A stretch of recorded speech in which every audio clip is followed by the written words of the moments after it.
On April 15, 1945, the British Army's 11th Armored Division and supporting units entered Bergen-Belsen under a handover arrangement to contain disease.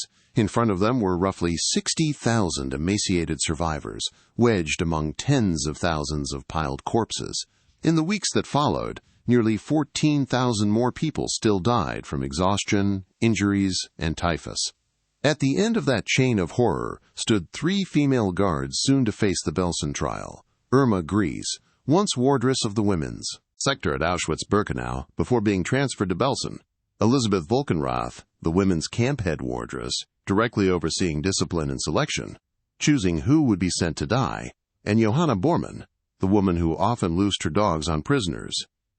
When the gate swung open, the lenses of British Army cameramen and photographers captured a vision straight out of hell. The stench of decay, bodies reduced to skin and bone, rows of rotting barracks with no clean water and no medicine. Anyone standing in that landscape had to confront a single question. How could people who looked ordinary in uniform grow so numbed that death became a daily routine? The answer did not lie in any supernatural myth, but in the shattering of conscience, where the mirrors of human nature cracked, then were sharpened into weapons. At Belsen, 3 such mirrors reflected 3 different paths into depravity: personal tragedy, bureaucratic banality, and meaninglessness in old age. Yet, all converged on one destination: the death of empathy. Irma Gries entered the camp system as a young woman already fractured at the roots. Many sources note the shock of age 13 when her mother committed suicide. From Ravensbrück to Auschwitz-Birkenau and on to Bergen-Belsen, she rose quickly, ruled the women's camp, took part in selections, and became notorious for public punishments. Plated whiplashes, kicks with hobnailed boots, forced exercise to collapse. But her deeper layer was not mere obedience. It was the performance of violence to assert herself within an intensely masculine institution. With young and beautiful prisoners, she was often harsher. Jealousy weaponized, destroying what she no longer possessed to plug the chasm of self-contempt. At Belsen, where there were no gas chambers to hide behind an industrialized killing line, she lived more than ever on the fear in the crowd's eyes. Violence became a stage, and she the director of pain. By contrast, Elisabeth Volkenrath terrified precisely because there was nothing remarkable to point at. No lurid childhood tragedy appears in her story. Her record shows steady advancement. Trained at Ravensbrück, promoted to Aufseherin, female guard, at Auschwitz-Birkenau, then to Oberaufseherin, head wardress, of the women's camp. By late 1944, she transferred to Bergen-Belsen as head wardress. Many accounts stress her presence at selections and at supervised hangings. In Volkenrath's hands, violence wore the shape of a timesheet: correct procedure, punctual clocks, fixed quotas.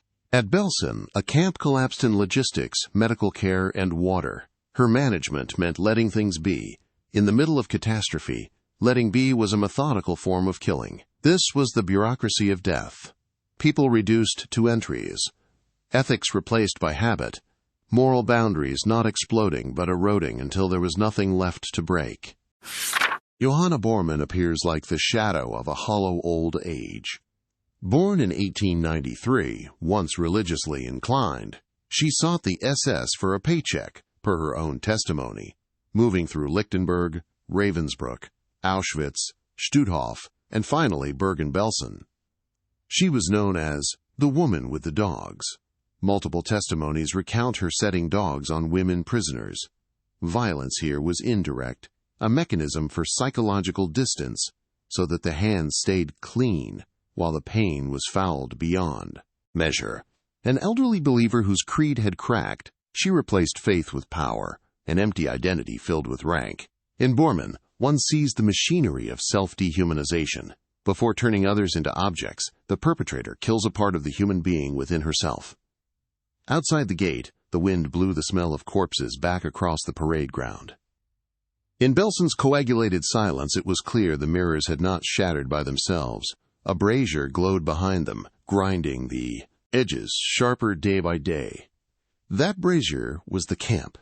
an inverted ecosystem where cruelty was knighted and compassion was demoted.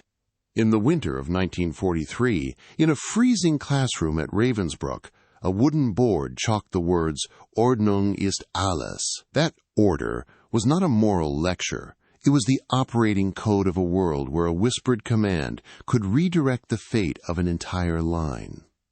Women in uniform stood in rows, learning how to keep a command voice without a tremor, how to march without slowing, how to turn names into numbers. From here they spread outward, Aufseherin to the women's camps, Blockführerin, block leader for each barracks, Rapportführerin in charge of roll call for inspections, at the top, Lagerführerin, camp chief, and outside, the SS Economic and Administrative Main Office, WVHA, the management engine that converted everything into resources, labor, time, even silence. A camp is not just barbed wire. It is a sealed space where the senses are assaulted on an obsessive loop. Morning strikes the nose with damp and smoke, the smell of rotting cloth and sweat that never dried. The Appellplatz, roll call square, stretches wide, cold, and flat. The ground retains footprints like a wordless ledger of each roll call dragged on until sunset. Hinges grind, buttons snap shut, batons click a beat. Everything fuses into a rhythm anyone living long enough would memorize. Within that rhythm, power spread itself through ordinary objects. Buckets, ration books, keys. A wardress learned to time events like taking a pulse. How long to move a line? How long to make a punished woman crawl the yard? How long for discipline to travel by rumor? Little shouting was needed. A nod could redirect rations. A frown could turn a straw bunk into a place of punishment. Repetition wore away feeling in the hands until only habit remained. The system of prisoner self-administration, the layer of capos and functionary inmates, acted as a booster pump. It pulled some violence down from the guard towers into the barracks themselves, so order was maintained by coerced complicity. The person holding the bread ledger might have collapsed yesterday. Today, she stood straight from fear of being thrown back into the line. For the guards, this was a lever. Their hands stayed clean, while orders ran like hidden wiring within the walls. Many imagine violence as only blows and whips. In truth, its heavy mass lay in calculated neglect. One infirmary short of medicine could become a mass grave with just two small decisions. Delay water. Lock the door. A kitchen cut off from grain for a few days could push bodies beyond the survival threshold. Occasionally a punishment drill was staged in the yard like a show, but most of the time violence made no noise. It counted, apportioned, recorded, crossed out. The language itself was designed to strip away the human. Names became cloth numbers, symbols, bunk assignments.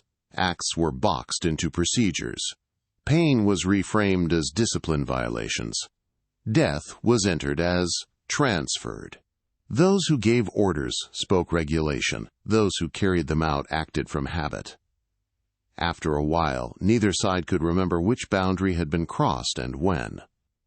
The camp did not carve one way. It chiseled in two directions at once. To see the person in front as an object, the guard first had to kill part of her own person. To switch off the tremor in the wrist at the sight of blood. To stifle the reflex of putting a hand on a shoulder when someone fell. To silence the why before every must. At first this was acting, then it hardened into instinct. When she no longer had to try, the game had won. The system rewarded those who were harder. Files marked the reliable, the guard who kept time at roll call, who had a firm hand in rationing, who never tired reading punishment lists. Praise needed no fanfare. A transfer to a better post, a larger room, a heavier key ring were enough. In such a climate, cruelty became a unit of competence, measurable, comparable, promotable. At Auschwitz-Birkenau, where selection was routine, bodies were valued not by name but by utility, who could lift, push, scrub, and who was no longer usable. Power moved straight into flesh. A glance left or right could decide the last journey of a life. At Bergen-Belsen, once supply lines collapsed, power shifted to small things. A cup of water, a bowl of soup, the barracks door open or shut. Amid mold and cold, Neglect was a flicked finger that could kill without a sound. Camp life was divided by bells and boots. Before dawn came a pell, roll call. Then a second roll call when someone fainted. At noon, soup distribution, thick or thin at the ladler's discretion. Afternoon labor, evening inventory, and searches. Each slice of the day was a frame into which violence entered. Sometimes a public caution, sometimes a hairline stroke. 3 seconds slower at the pot, half a beat quicker on the latch, a cold hand dragging someone out of line for not walking straight. At the deepest level, the camp standardized perception. Eyes that once watered learned to count how many people, how many minutes late, how many rations. Ears that once softened were trained to hear orders and reports. Hands that once lifted the fallen began to record and cross out. The change made no announcement. It drizzled in like fine rain until everyone mistook it for the natural humidity of the air. Within that granite, gender did not vanish. It changed function. Women wielded bodily authority that men's uniforms did not reach. Calling each name, placing a hand on a shoulder to pull someone out of line, a gesture feigning kindness that slid into punishment. Culture expected softness from them. Here, feigned softness cut deeper. A small remark, a look, a crooked smile could tear what little self-respect the whip had left behind. And then, without fanfare, a role formed. No one asked them to play a part. The part grew from repeating the same actions: open, count, command, neglect. Over time, the actor vanished beneath the uniform. Pain before the eyes remained pain, but the inner wiring stopped picking it up. That moment of feeling nothing was the camp's darkest victory. In the summer of 1944, at Auschwitz-Birkenau, a young wardress crossed the Appellplatz, roll call square, in the mist. Irma Gresse, 21, kept tempo with her hobnailed boots like a metronome. Ahead stood rows of shaved-headed women in striped gowns, eyes lowered. Behind ran the command chain from tower to barracks. No one said, "performance." Yet every gesture had been blocked like a stage. Eyes choosing a target, the plated whip swinging to her step, the whistle dry and short. In a system built by men, degree of brutality became the measure of belonging. To be seen, she outdid men in their own idiom. There, gender did not disappear. It retooled, becoming a prop, a voice that sounded gentle yet blocked retreat, a tilted smile that cast a shadow over an entire row of straw bunks. Rumors moved faster than wind between barracks. Which female guard was harder? Who drew a superior's praise? Who invented a new punishment? Quiet rivalry turned violence into throughput. More minutes, more laps, more collapses. Once throughput became the standard, each roll call dragged on not merely to count bodies, but to display power. For her, beauty was a danger coordinate. Young faces and eyes that still held their old outlines were pulled from the line more quickly. Jealousy was no outburst. It had been weaponized. In her gaze, beauty recalled something lost, a youth uncracked by family fracture, and each punishment was another override on an image that refused to fade. One needs no graphic inventory to see the structure of sexual power. The female body turned into a canvas where authority signed, possessed, and destroyed. Post-war accounts are not always identical, but they point one way. Desire and destruction fused in a culture that rewarded hardness over rightness. Elizabeth Volkenrath stood on the far side of the same stage. No whip, no whistle. She coordinated discipline and selections with stamps and timesheets. Her composure modeled another form of gendered violence, the bureaucratization of bodies. When bodies shrink to indices, lists, utility, every violation slips into a procedure. In that view, the body ceases to be a person, it becomes an object to process. From here, sexual violence could be direct or covert, yet shared the same core. The body lost its own voice. Johanna Bormann wielded distance as a weapon. She rarely touched. Dogs touched for her. The shout served as trigger, the bark as bullet. Distance let her stand outside the frame, while power hit the target. That spacing made the violence even more chilling. She did not need to meet a victim's eyes to strip away personhood. For someone whose role had devoured her identity, not touching could hurt more. The three paths met in an inversion of the mother/sister role. In ordinary life, women are expected to soften violence. In the camp, that expectation was turned into a tool. A woman called a name to pull someone out of line, distributed rations to decide who got one more ladle, shut a door in the night.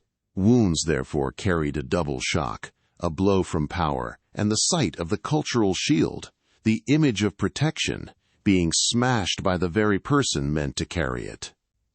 This gendered violence needed no grand spectacles. It showed itself in a gaze held too long, a command spoken softly, a nod that rerouted a bowl, a body search hovering between inspection and humiliation. Calculated ambiguity scrambled a victim's sense of self. Not knowing what counted as violation, people restricted themselves. At its deepest, gendered violence did not only strike the body, it rewrote the person from the inside. The stage required captive audiences. Each public punishment in the yard was a performance watched by rows that could not leave. Enforced silence turned the crowd into a sounding wall that amplified the act. Larger, deeper.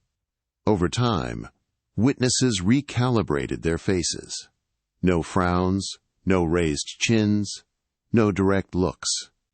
When the yard held only the role of command and the role of bowing, fear had seized the whole house. If there was a single moment when conscience broke, it was not a bolt of lightning. It was a chain of small concessions, a few more minutes added, a few more turnaways, temporarily accepting a new procedure.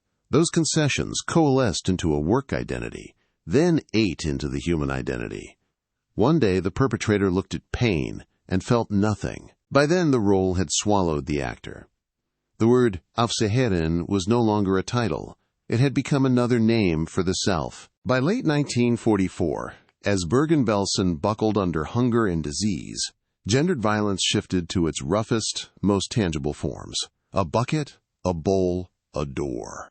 Skills honed at Auschwitz, performance, bureaucracy, distance, were deployed in the raw. Neglect itself became an order. No gas was needed, only counting, apportioning, closing. Then one day, the light moved. The hobnailed cadence faded, but the beat did not stop. It stepped into the courtroom, where cold, white lamps fell on faces accustomed to tower shadows. Power changed costume there. No whip or dog, only questions, testimony, film, and one stubborn keyword, denial.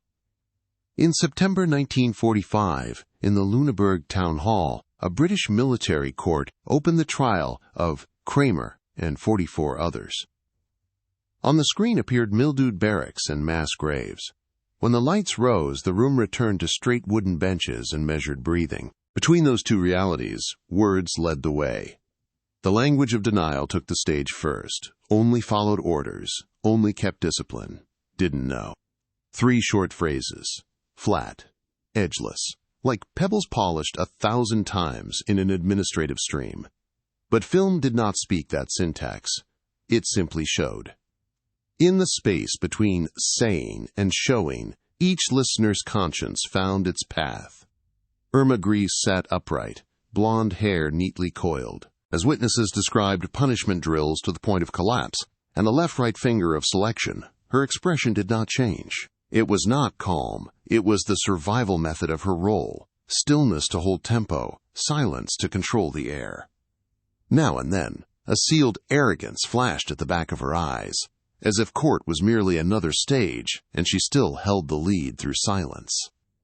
Elizabeth Volkenrath answered as if reading a procedures manual. She acknowledged posts and duties, recited assignments, reports, protocols. When questions pressed intent or conscience, her voice shifted into subjectless phrases. Was carried out, was transferred, was considered. In that language, people evaporated, leaving only agenda items. Composure spread a chill over the room. When the voice of conscience has been quiet too long, composure passes for calm. Johanna Bormann tried to keep distance with words. She spoke of order, preventing chaos, shortage of staff.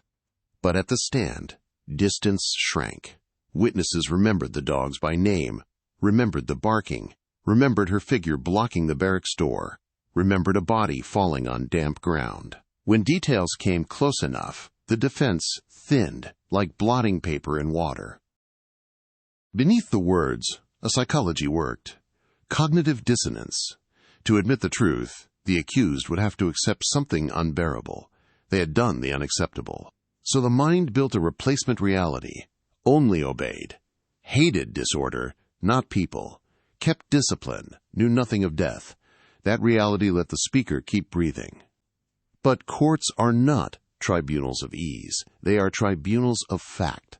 Facts here had documents, diagrams, orders. Above all, they had people who spoke with voices still, hoarse from coughing. The courtroom stripped the roll with proper names. Each time a survivor took the microphone, the room changed key. Pain stopped being an abstraction. It had a face. A hand shook, remembering boots stamping on a chest. A breath caught recalling soup thin as dishwater.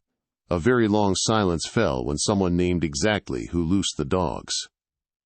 A name was a needle puncturing the balloon of denial, deflating the fantasy of innocence. By late November 1945, the verdicts were read. No applause. Justice, when it arrived, was tired, like someone just through winter. Kramer and many co-defendants received death sentences. On the list were Irma Grace, Elizabeth Volkenrath, and Johanna Bormann. On the morning of December 13, 1945, at Hamelin Prison, everything proceeded briskly. Footsteps. A rope. One short, dry sentence. Hurry up. Not contrition. The final command of a life lived by giving commands. In that moment, it was plain. The role had consumed the actor. The remaining question was not who must die, but what remains alive. Bodies were hanged, files were closed, yet the structure that fed the violence endured like a hardy seed. Centralized power, skewed rewards, dehumanizing language, silent crowds. That is how evil persists, not as a ghost, but as a mold ready to be poured again elsewhere, in another time, once conditions are right. Thus, Lüneburg closed only part of the ledger. The rest belongs to everyday memory. Whenever names become numbers, whenever hardness is praised over rightness, whenever silence earns more than truth, that mold begins to warm. History does not ring alarms. It whispers through small concessions, just as before. The courtroom lights dimmed. A winter wind swept the stone steps. Outside, the streets returned to ordinary life. Inside, the lesson remained. If there is a death more frightening than the death of the body, it is the death of conscience. When a person stands beside suffering and feels nothing, keeping that lesson from fading is the only way to ensure those roles never find a new stage.